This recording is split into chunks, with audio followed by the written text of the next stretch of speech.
Nah, di sini ada sedikit penjelasan mengenai apa arti tabel-tabel ini, tetapi lengkapnya bisa dipelajari lagi mengenai statistik ataupun juga mengenai penelitian-penelitian uji hipotesis, di mana ini adalah langkah terakhir kita dalam melihat dan mengecek apakah suatu hipotesis itu dapat diterima atau tidak. Tetapi sebelumnya, sebenarnya pengujian itu bisa dilakukan dengan program-program statistik lain, dengan menggunakan seperti SPSS, EViews, AMOS, dan lain-lain.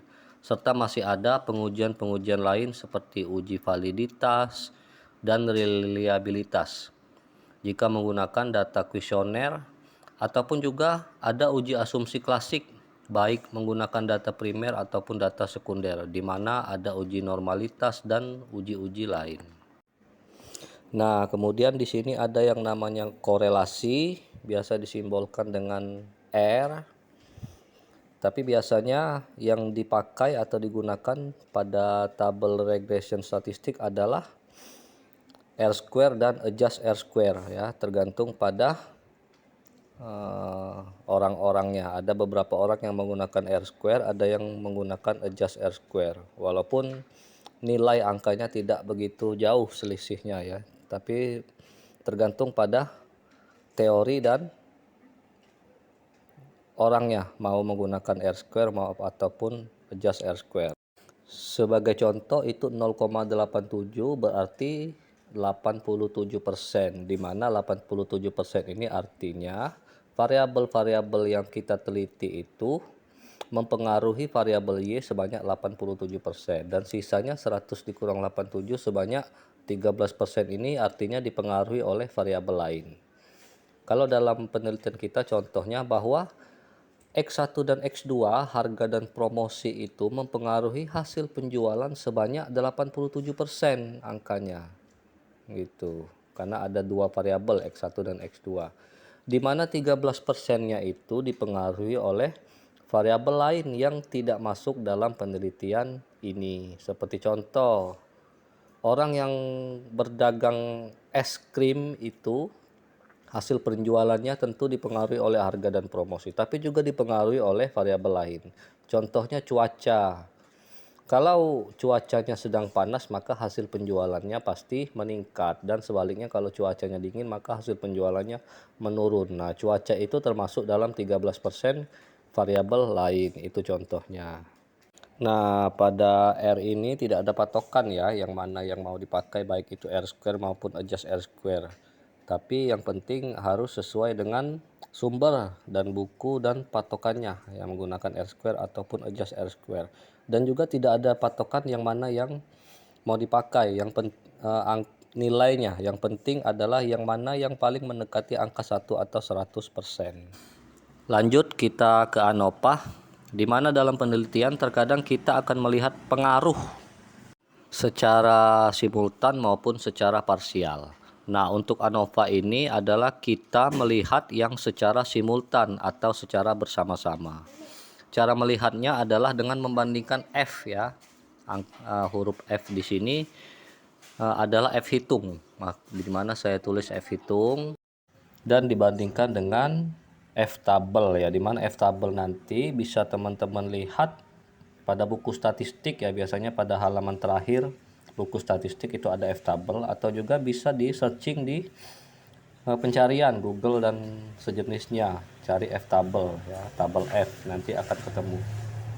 Jadi standarnya itu, ya, F hitung ini biasanya lebih besar dibandingkan F tabel. Kalau di sini F hitungnya ada 24,53. Kita kasih contoh, ternyata kalau setelah ketemu F tabelnya adalah 1,3 misal. Jadi berarti 24 itu lebih besar dari 1,3. Nah, itu asumsinya diartikan bahwa harga dan promosi X1 dan X2 tadi secara simultan atau bersama-sama berpengaruh signifikan terhadap variabel Y atau hasil penjualan. Itu cara mengartikannya.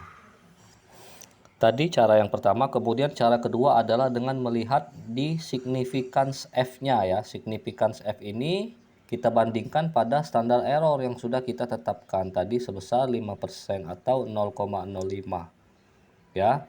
Tapi terbalik, kalau F hitung tadi lebih besar, sedangkan kalau signifikans F ini harus lebih kecil ya, lebih kecil. Jadi 0,00069 itu apakah lebih kecil dari 0,05? Kalau lebih kecil artinya variabel X1 dan X2 tadi secara simultan atau bersama-sama berpengaruh signifikan terhadap variabel Y hasil penjualan, begitu.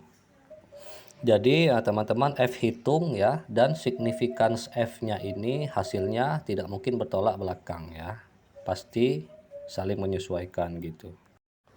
Kemudian kita lanjut pada uji T ya, dimana T ini kalau F tadi secara simultan, kalau T ini dia secara parsial atau sendiri-sendiri per variabel. Contohnya X1 terhadap Y, kemudian X2 terhadap Y. Kemudian di sini kalau ada minus ya, angka hasil T statistiknya, itu berarti dia berpengaruh secara negatif ya, negatif. Artinya, semakin tinggi harga yang ditetapkan, maka hasil penjualannya akan semakin menurun. Begitupun sebaliknya, jika harganya semakin rendah, maka hasil penjualannya akan semakin meningkat. Beda dengan promosi ya, kalau promosi itu pengaruhnya secara positif. Jadi begitu ya untuk melihat pengaruh positif ataupun pengaruh negatifnya. Kemudian untuk melihat pengaruh signifikansi secara parsial per variabelnya, yaitu kita membandingkan T hitung atau T stat ini dengan T tabel.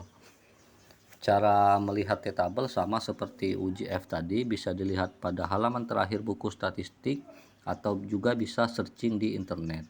Kemudian untuk angka ya, angka yang jadi patokan adalah angka yang berdasarkan variabelnya saja, yaitu variabel X1 harga dan variabel X2 promosi pada T statnya. Untuk interceptnya tidak perlu diperhitungkan gitu. Jadi T hitung ini harus lebih besar dari T tabel agar dianggap memiliki pengaruh yang signifikan. Kita kasih contoh, jika T tabelnya ya contohnya 1,3, maka untuk variabel harga itu angka minusnya tidak usah dihiraukan, itu 0,3 ya, berarti 0,3 itu tidak lebih besar dibandingkan T tabel atau lebih kecil dari T tabel. Maka variabel harga ini ya tadi pengaruhnya negatif ya, dan tidak memiliki signifikans ya terhadap variabel Y atau hasil penjualan. Jadi pengaruh negatif dan tidak signifikan. Itu asumsinya. Kemudian untuk variabel promosi ya, karena dia 4,91 itu lebih besar dibanding T tabel, maka dia memiliki pengaruh yang signifikan, pengaruh positif yang signifikan terhadap variabel Y hasil penjualan. Hal lainnya dapat kita lihat pada P value ya, dimana P value ini harus lebih kecil dibandingkan dengan standar error, yaitu 0,05 atau 5%. Jadi antara P value dan T stat ini ya tidak akan bertolak belakang ya, hasilnya pasti sama, yaitu 0,7 itu lebih besar kan, berarti tidak berpengaruh secara signifikan, sedangkan harga promosinya memiliki pengaruh yang signifikan. Jadi hasilnya pasti tidak bertolak belakang.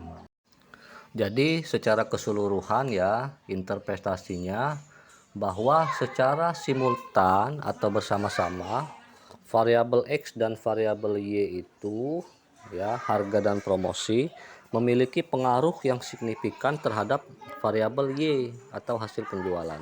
Sedangkan secara parsial variabel X1 atau harga ini tidak memiliki pengaruh signifikan terhadap variabel Y. Dan untuk variabel X2 atau promosi memiliki pengaruh secara signifikan ya terhadap variabel Y atau hasil penjualan. Untuk angka minus ya, pengaruh negatif dan pengaruh positif ya boleh diabaikan atau boleh dipakai kalau penelitian kita melihat atau mencari pengaruhnya positif atau negatif ya. Kalau tidak mencari pengaruh positif negatif, silakan diabaikan. Kita hanya mencari pengaruh secara signifikansnya saja, bahwa dia secara parsial dan simultan memiliki pengaruh atau tidak terhadap variabel Y.